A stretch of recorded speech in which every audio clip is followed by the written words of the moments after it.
Hi all, I'm Stéfan from the agronomy team at Aerobotics. I joined Aerobotics in 2018 September. Okay, so I'm one of the agronomists at Aerobotics, and as an agronomist at Aerobotics you go out to the farms quite often to conduct research and to set up like case studies to validate our product. Part of our job is to also assist different departments in the interpretation of the data. We just give them a clear idea of what the data actually mean to the farmer and how the farmer will apply this info he got from AeroView on the farm. So we're also involved in the product development side to help the tech team form a better understanding as to why the client wants a certain feature in the app and how the client will use that feature on the farm. Just to give them a better understanding and the background of how our farmer's mind works.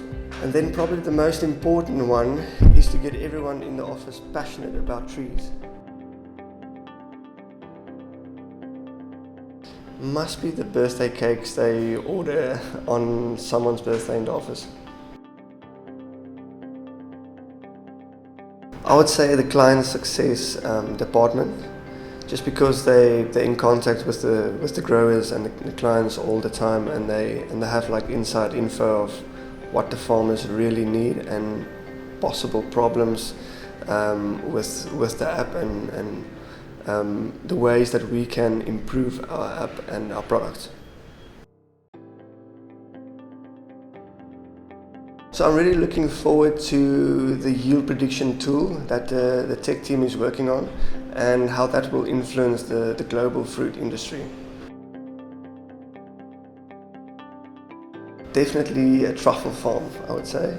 It's just a fascinating way to farm. I mean, you farm with oak trees and these mushrooms actually grow on the roots of the tree. So I think it's a big reward to harvest them, because for the whole season you won't really know what you will harvest until it's harvest time.